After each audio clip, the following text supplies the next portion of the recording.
Meus queridos irmãos, a Assunção da Virgem Maria. De todas as festas de Nossa Senhora, esta de hoje é a mais importante. Hoje, Nossa Senhora entrou na plenitude de Cristo. Hoje, ela aparece plena, plena como pessoa, plena como mulher, plena como discípula de Cristo, plena como mãe. Plena no corpo e na alma. Mais que nunca, hoje, ela é plenamente Maria, a amada, a agraciada por Deus. Mais que nunca, as palavras da profecia se cumprem. Vale a pena a gente pensar, a gente recordar aquelas palavras do livro do profeta Sofonias, no capítulo 3, versículos 14 a 18. Você pode pegar na sua Bíblia, Sofonias 3, 14 a 18. Grita de alegria, filha de Sião. Canta, Israel. Alegra-te e exulta de todo o coração, ó filha de Jerusalém. O Senhor aboliu a sentença contra ti, afastou teus inimigos. O Rei de Israel é o Senhor que está em teu meio. Não precisarás mais ter medo de alguma desgraça. Naquele dia, Deus dirá a Jerusalém: não tenhas medo, Sião, não te acovardes. O Senhor teu Deus está a teu lado, como valente libertador. Sim, meus queridos irmãos, essas palavras dirigidas a Israel, a Jerusalém, podem ser tranquilamente aplicadas a Nossa Senhora, ela que é o protótipo da filha de Sião. E por quê? Porque hoje a Virgem Santíssima, logo após a sua santa morte, foi elevada ao céu em corpo e alma. Isso é tão bonito. Nossa Senhora morreu de tal modo unida a Cristo, que a gente até nem chama a sua morte de morte, prefere chamar de dormição. Olhando pelo lado de fora, Nossa Senhora morreu como todos morremos. Olhando o modo como ela experimentou essa morte, nós nos admiramos, porque certamente sua morte foi a mais doce das mortes. E imediatamente após a morte, ela já foi glorificada no céu em corpo e alma. Nossa ressurreição do corpo só se dará no final dos tempos, você sabe. Imediatamente após a morte, a gente ressuscita na nossa alma, no nosso corpo só no final dos tempos. Com Nossa Senhora não. Ela já ressuscitou imediatamente em corpo e alma, assunta ao céu. Que coisa! Aquela que sempre fora toda de Cristo, já é totalmente de Cristo na glória eterna. Maria foi assunta ao céu, porque é imaculada.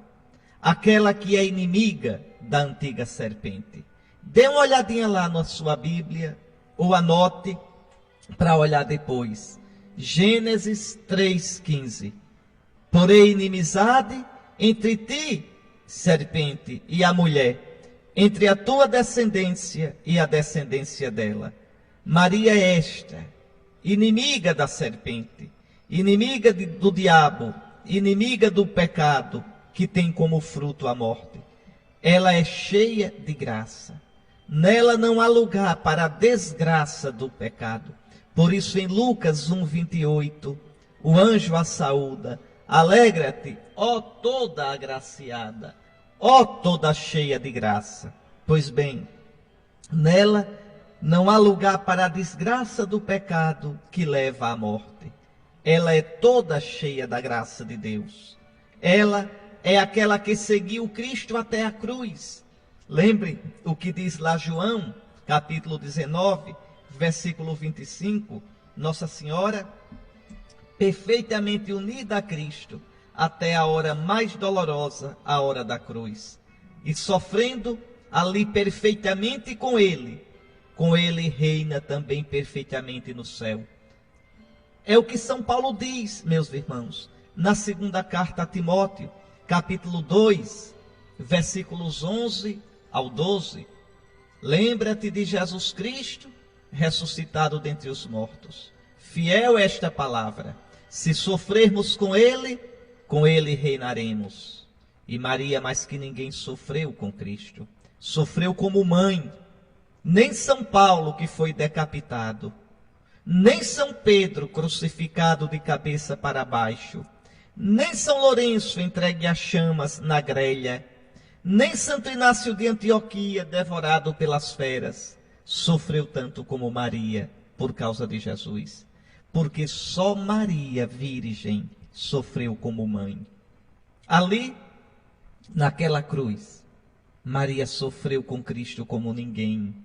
Morreu com Cristo como ninguém. E São Paulo diz, na segunda carta a Timóteo, capítulo 2, versículos 11 ao 12. Se sofrermos com ele reinaremos. Se morrermos com ele viveremos. Então, quem sofreu perfeitamente unida a Cristo, também unida a Cristo foi glorificada, na glória de Cristo. Essa é a fé da igreja. Fé antiga, não é invenção humana não, meus irmãos. Isso é convicção antiquíssima da igreja. Que lendo a Escritura, às vezes me dá uma pena. Alguns perguntam, onde é que está na Bíblia, escritinho assim? Não está na Bíblia escritinho assim. Essa pergunta já mostra ignorância no modo como tanto os judeus, no Antigo Testamento, como os cristãos leem a Escritura. Leem não como uma receita de bolo, escritinho assim. Não, porque a Bíblia não tem escritinho assim. A Bíblia não é um livro de perguntas e respostas, nem é uma exposição teórica da doutrina. A Sagrada Escritura é um conjunto de livros que são escritos por ocasião, não para responder todas as perguntas sobre o cristianismo. A gente quer entender a fé cristã, como no Antigo Testamento quer entender a fé judaica. Não é olhar a Bíblia, é olhar como o povo de Deus do Antigo Testamento e como o povo de Deus do Novo Testamento, que é a igreja, leram e interpretaram a Bíblia. Não existe a Bíblia solta, voando com todas as respostas. Existe a palavra de Deus, inspirada pelo Espírito de Deus, essa palavra que está na Bíblia, interpretada pela igreja com a assistência do Espírito Santo. Aí sim. E a igreja foi lendo desde a antiguidade, na sua fé, tomando a Sagrada Escritura, celebrando a Santa Liturgia, rezando, os cristãos foram vendo que Nossa Senhora está na glória de Deus, porque ela não tem pecado, ela é a toda agraciada, como Gabriel a chamou, porque ela esteve totalmente unida a Cristo na sua paixão. Se sofrermos com ele reinaremos. Se morrermos com ele viveremos. Então vejam, a Assunção de Maria, meus queridos irmãos, é fruto da vitória de Cristo Jesus. A gente olhar hoje, Maria em corpo e alma no céu, a gente deve dizer como a paixão, morte e ressurreição de Jesus são poderosas, porque já glorificou a sua mãe. Nossa Senhora não ressuscitou com suas próprias forças, não se elevou ela mesma ao céu, não, foi elevada pelo Cristo. Daí a diferença entre a ascensão do Senhor, ele sobe com suas forças, e a assunção de Maria, ela é elevada por Cristo. Em Nossa Senhora, assunta ao céu, já aparece plenamente o triunfo do Salvador. Já aparece, totalmente gloriosa é Nossa Senhora. Nós vamos escutar daqui a pouquinho a leitura do livro do Apocalipse. Nossa Senhora aqui apresentada como uma mulher, essa mulher é a igreja e é a Virgem Maria. Nossa Senhora revestida de sol, o sol aqui é a imagem do próprio Cristo glorificado, sol nascente, luz do alto que nos veio visitar, como diz o capítulo 1 de São Lucas, Maria, portanto, é perfeitamente vestida de Cristo, perfeitamente redimida, já traz em si de modo pleno a glória que nós traremos um dia, no último dia, no dia de Cristo. Nós, eu repito, assim que morremos, somos ressuscitados na nossa alma, glorificados na nossa alma. Nosso corpo, só no final dos tempos, ressuscita. Você pode ver isso, por exemplo, na segunda carta de São Paulo aos Coríntios, no capítulo 5, dê uma lidinha lá. São Paulo fala que nós vamos ser desvestidos desta tenda corporal, desta tenda humana, que é o nosso corpo, e seremos revestidos no céu com um corpo glorioso. Mas não agora, não agora, só no final dos tempos. Agora nós vamos estar com Cristo, como diz também o apóstolo, no primeiro capítulo da carta aos Filipenses: o meu desejo é partir para estar com Cristo. E como diz depois: nem a vida nem a morte nos poderão separar do amor de Cristo. Então, nós, logo após a morte, não nos separamos do amor de Cristo. Vamos estar com Ele, mas não no nosso corpo. No nosso corpo, só no final dos tempos. Então, mas com Nossa Senhora não foi assim. Ela foi totalmente glorificada, em corpo e alma, logo após a sua morte. Mas, exatamente porque celebramos hoje a Assunção de Nossa Senhora, devemos nos encher de esperança, porque o que Maria foi, nós somos peregrinos deste mundo. O que ela agora é, nós seremos um dia glorificados no céu em corpo e alma. A diferença está no modo da glorificação. A Virgem Santíssima já foi totalmente glorificada em corpo e alma, logo após a morte, sendo imediatamente configurada ao Cristo glorioso de modo pleno. Quanto a nós, seremos glorificados na nossa alma logo após a morte, como eu já expliquei, e nosso corpo somente ressuscitará no último dia, no dia da ressurreição, no dia de Cristo, no dia final. Meus irmãos, olhemos para Nossa Senhora cheios de esperança. Agora você pense, viu? Se meu corpo é templo do Espírito Santo, se meu corpo é destinado à glória, deve ser respeitado. Nada de imoralidade, nada de tatuagens fúteis, de vestes obscenas, de ser oprimido pela fome, pela droga, pela tortura. Não, o corpo humano tem uma dignidade. O corpo, como diz São Paulo, é para o Senhor, e o Senhor é para o corpo. Você leia 1 aos Coríntios, capítulo 6, versículos 12 ao 20. São Paulo, aí nesse trecho, 1 aos Coríntios 6, 12 ao 20, repreende gravemente, exorta gravemente, para que honremos o nosso corpo. O homem é a imagem de Deus não só na alma, o homem é a imagem de Deus também no seu corpo. Você pode perguntar: ô Dom Henrique, e Deus tem corpo? E não tem não, é? Olhe Jesus, o Filho de Deus assumiu um corpo humano. Então, Colossenses 1,15 diz que Jesus é a imagem do Deus invisível. O Deus que não tem corpo, agora em Jesus tem um corpo. O corpo ressuscitado de Cristo é a imagem do Deus invisível. Gênesis diz que Deus criou o homem à sua imagem. Ora, Deus que sabe tudo, já olha para o Cristo ressuscitado e nos cria. Então, a imagem de Deus está no homem, na sua alma e no seu corpo. Por isso, qualquer pecado contra o homem, seja na sua alma que no seu corpo, é uma ofensa a Deus, que imprimiu no homem a sua santa imagem.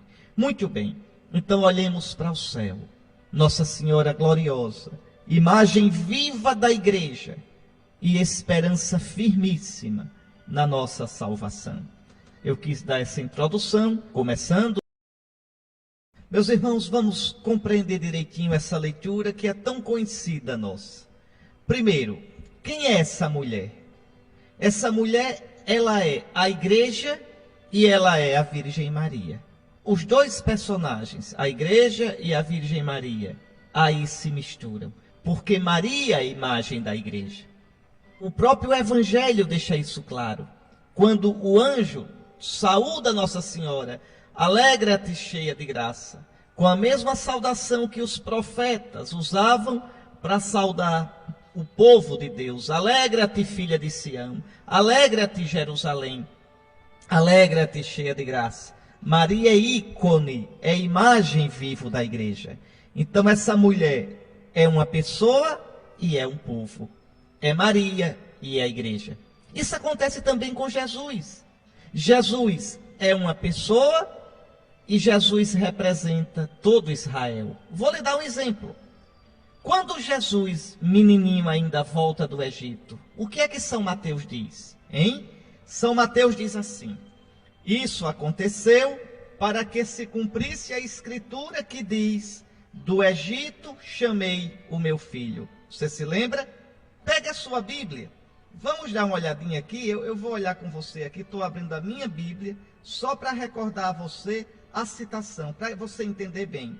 Então veja que em Mateus capítulo 2, versículo 15. Lá ficou no Egito até a morte de Herodes. Assim se cumpriu o que o Senhor tinha dito pelo profeta: do Egito chamei o meu filho.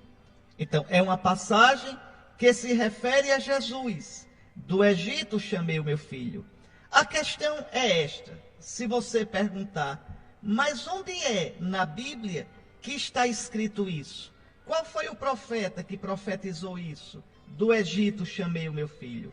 O profeta foi o profeta Oséias. Escute só, Oséias 11, 1. Olhe na sua Bíblia. Quando Israel era criança, eu o amava. Do Egito chamei o meu filho.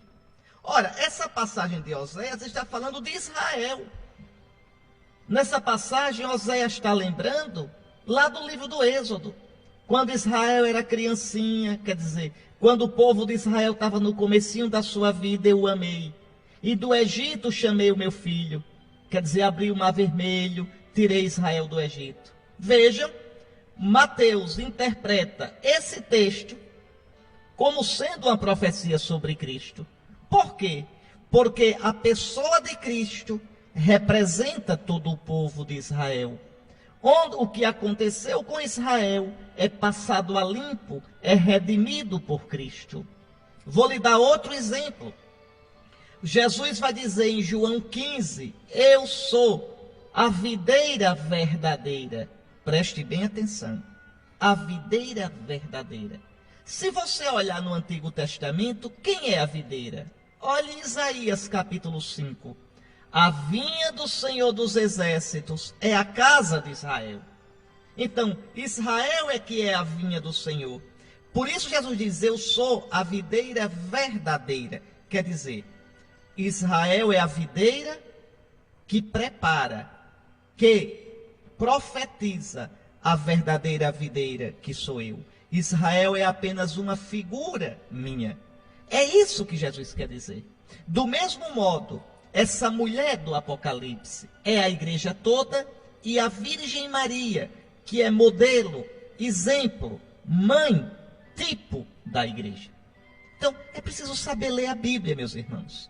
Aí é que está. Esses que pegam a Bíblia e querem interpretá-la, coitados, ao pé da letra, sem conhecimento da Sagrada Escritura, quanto mais leem, mais erros cometem. Mais errados, mais tronchos ficam. E ficam soberbos. Soberbos porque, como dizia Platão, toda ignorância é atrevida. Toda ignorância é ousada. Porque você fica ali como uma toupeira, só vê aquele pedacinho ali e acha que ali está tudo. Entende? Mas paciência. Então, essa mulher de que fala o Apocalipse é a Virgem Maria. É a mesma de Gênesis 3,15. Porém, inimizade entre ti e a mulher. É a mesma de João 2,4. Mulher, a minha hora ainda não chegou. é a mesma que está ao pé da cruz. Em João 19:26, mulher, eis o teu filho. É a mesma de que fala São Paulo, Gálatas 4:4. Quando chegou a plenitude dos tempos, enviou Deus o seu filho, nascido de uma mulher. Então, essa mulher é a Virgem Maria. E Maria aí também é comparada com a Arca da Aliança. A leitura começa dizendo que abriu-se o templo de Deus que está no céu, e apareceu no templo a Arca da Aliança. Por que é que eu digo que Maria é comparada à Arca da Aliança? Porque São Lucas diz. Não sou eu quem está inventando, não. Sou eu não, pode crer. Olha, você anote aí com a caneta num papel o que eu vou dizer, para você depois olhar com calma. Pegue o segundo livro de Samuel, 6, 1 a 11. Anote aí. Não deixe passar, não. Segundo livro de Samuel, 6, 1 a 11. O que diz lá? Diz que Davi, escute só, foi levar a Arca da Aliança para Jerusalém. A Arca da Aliança é como Maria, toda coberta de ouro, como Maria é coberta pela graça. A Arca da Aliança traz dentro dela a lei, como Maria traz dentro dela o Cristo. E o que diz Samuel, segundo Samuel 6, 1 a 11? Preste atenção. Davi foi levar a Arca de Aliança para Jerusalém. No meio do caminho, Osa foi tocar na arca e morreu. Davi disse: como pode a arca do meu Senhor vir à minha casa? É a mesma pergunta que Isabel faz.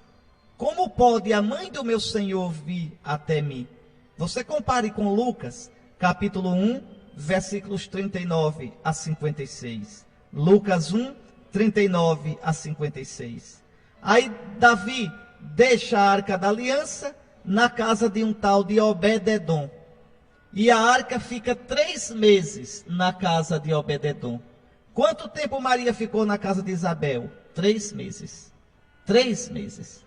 Então vejam, ali São Lucas pega o texto de 2 Samuel 6, 1 a 11, e escreve o evangelho dele decalcado. Escreve Lucas 1, 39 a 56, pensando em 2 Samuel, para mostrar que Maria é a verdadeira Arca da Aliança.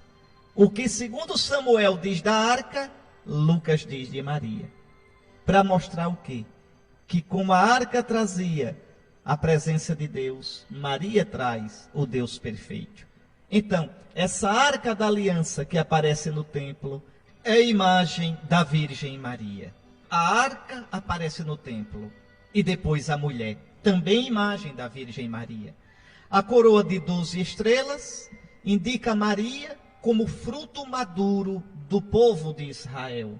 Essas 12 estrelas simbolizam o antigo Israel, que é o povo das 12 tribos, e também o novo Israel, a igreja, alicerçada sobre os 12 apóstolos. Então Maria aparece com 12 estrelas, significando isso. Ela é fruto maduro do povo de Israel, é verdadeira filha de Sião, e ao mesmo tempo mãe e rainha do novo povo de Deus, que é a igreja, nascida da pregação dos 12 apóstolos. E a lua debaixo dos pés expressa que a Virgem Santíssima já entrou no definitivo de Deus. Pois a lua, mudando de fases, a lua a cada mês fica cheia, nova, minguante, crescente. Veja, é símbolo da inconstância desse mundo. As coisas que passam. Maria agora pisa a lua. Ela já entrou naquilo que não passa, no que é definitivo. Mas é interessante, mesmo na glória, essa mulher estará sempre grávida de Cristo, com dores de parto. Maria pode dizer aquilo que São Paulo diz: filhinhos, por quem eu sofro continuamente as dores do parto, até que Cristo seja gerado em vós. Ela, mãe do Cristo cabeça, é também mãe dos membros do seu corpo, que é a igreja. Então é isso que significa hoje esta leitura na festa da Assunção. Nossa Senhora gloriosa e intercedendo por nós. Nossa Senhora já revestida do sol, mas ainda gemendo, porque é nossa mãe e intercede por nós. Está aí, esta leitura nós podemos tomá-la todinha pensando em Nossa Senhora. Vamos lá. São Paulo diz: meus irmãos, na verdade, Cristo ressuscitou dos mortos. Não só ressuscitou, mas ressuscitou como primícias dos que morreram. Ou seja, como o primeiro fruto que representa a colheita toda. O que são as primícias na Bíblia? As primícias são isso. O primeiro bocado, a primeira braçada, o primeiro balaio da colheita, que se levava para o templo para oferecer a Deus, representando a colheita toda. São Paulo diz: Cristo ressuscitou como primícias dos que morreram. Então, na ressurreição de Cristo, já está embutida a nossa ressurreição. Já está embutida a ressurreição de Nossa Senhora. Vejam, a assunção de Nossa Senhora, como eu expliquei no início, é fruto da ressurreição de Cristo. Cristo ressuscitado vence a morte na sua mãe. A mãe de Jesus não fica na morte, porque Cristo ressuscitou dos mortos como primícias dos que morreram. E aí São Paulo diz no versículo 21, com efeito, por um homem veio a morte, é também por um homem, é por Cristo, que vem a ressurreição dos mortos. Como em Adão todos morrem, assim em Cristo todos serão vivificados. Mas cada qual na sua própria categoria. Como primícia, só Cristo. Isso é importantíssimo entender. Nós ressuscitamos por causa de Cristo.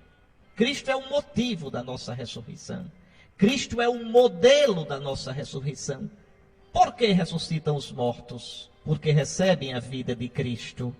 Como ressuscitam os mortos? Como Cristo. Eis aqui. É isso que São Paulo quer dizer. E isto vale primeiramente para Nossa Senhora. Então, como primícias, Cristo, depois os que pertencem a Cristo, por ocasião da sua vinda. E aqui está, enquanto todos nós ressuscitaremos no nosso corpo, só na vinda de Cristo, a Virgem Maria, por um privilégio único, e por isso é uma festa, é uma exceção, foi glorificada logo após a morte. A seguir será o fim, quando ele, Cristo, entregar a realeza a seu Deus e Pai, depois de destruir todo o principado e toda autoridade e poder. Pois é preciso que ele reine, até que ponha todos os inimigos debaixo de seus pés. Então, a ressurreição de Maria, que já aconteceu em corpo e alma, nós chamamos de Assunção, a nossa ressurreição, tudo isso é para a glória de Cristo, para que no fim Cristo entregue tudo a Deus, seu Pai. Aqui nessa leitura de hoje tem uma coisa interessante. Olha aqui o versículo 25. É preciso que ele reine até que Deus ponha todos os inimigos debaixo de seus pés. Atenção, até que. E depois que Deus colocar todos os inimigos debaixo dos pés, Jesus não vai reinar mais não? Vai. É que essa expressão até que não quer dizer que depois as coisas vão mudar. Por que eu estou dizendo isso? Porque, vejam, São Mateus diz, falando de São José, que São José não conheceu Nossa Senhora até que ela desse a luz ao seu filho. Até que. Aí nossos irmãos protestantes dizem, está vendo? Depois que ela deu a luz, ele conheceu. Ele teve relação com Maria. Não. É que na Bíblia, até que, em grego, não quer dizer que depois que as coisas mudaram. Então vamos lá, para explicar bem. É preciso que Cristo reine até que tenha colocado tudo debaixo dos seus pés. Até que. E depois que colocar, vai continuar a reinar. Do mesmo modo, José não conheceu Maria até que ela desse a luz. E depois que deu, continuou sem conhecer. Estão vendo? Por isso que é importante, é muito importante entender a linguagem bíblica. Muitos erram quando leem a Bíblia porque interpretam a linguagem bíblica com o nosso modo de falar e de pensar aqui do Brasil do século XXI. Quando o modo de falar da Bíblia é da Terra Santa, do Oriente Médio, né, do milênio antes de Cristo. Então, tem que ter cuidado, porque senão a gente vai continuar errando muito ao ler a Sagrada Escritura. Meus queridos irmãos, esse evangelho mostra-nos Maria cantando pelo que o Senhor fez nela. O Todo-Poderoso fez grandes coisas em mim. E por quê? Isabel diz o porquê. Porque ela, Maria, é a mãe do Senhor. Isabel chama Maria com o título mais belo, a mãe do meu Senhor. Donde me vem que a mãe do meu Senhor venha me visitar? Pois bem, Maria explode num canto de alegria. A minha alma engrandece o Senhor. O meu espírito se alegra. Ele olhou para a minha humildade, para a pouca coisa que eu sou. Ele fez maravilhas em mim. E a maravilha que a gente hoje quer cantar, a maravilha de Deus em Maria hoje, é a sua gloriosa Assunção. Ele ter transfigurado Nossa Senhora em glória. E aí ela profetiza aquela profecia que nós católicos temos a honra e a alegria de cumprir. Doravante todas as gerações me chamarão bem-aventurada, porque o Todo-Poderoso fez grandes coisas em meu favor. Está aí, você que é católico, nós que somos católicos, agradecemos a Deus por esse fato. O fato de nós guardarmos a profecia, vivermos a palavra de Deus. Todas as gerações chamarão a Virgem Maria bem-aventurada, porque Deus fez grandes coisas nela. Isso mesmo. Bendiz tu, Virgem Maria. A igreja hoje canta assim com todo o seu fôlego, com todo o seu fôlego. Em vosso parto guardastes a virgindade. Em vossa dormição, Nossa Senhora dormiu para esse mundo e foi elevada ao céu. Em vossa dormição, não deixastes o mundo, ó Mãe de Deus. Fostes juntar-vos à fonte da vida, que é Jesus. Vós que concebestes o Deus vivo, e por vossas orações livrareis nossas almas da morte. Isso é uma oração antiga, que os irmãos do Oriente rezam no dia de hoje. Vós não deixastes o mundo, Virgem Maria. Quer dizer, não deixastes o mundo à toa. Vós, como mãe, intercedeis por nós junto de Cristo. Essa é a nossa fé, queridos irmãos. A Imaculada Virgem, preservada imune da mancha da culpa original, porém inimizade entre ti e a mulher. A do curso da vida terrestre foi assunta em corpo e alma a glória celeste.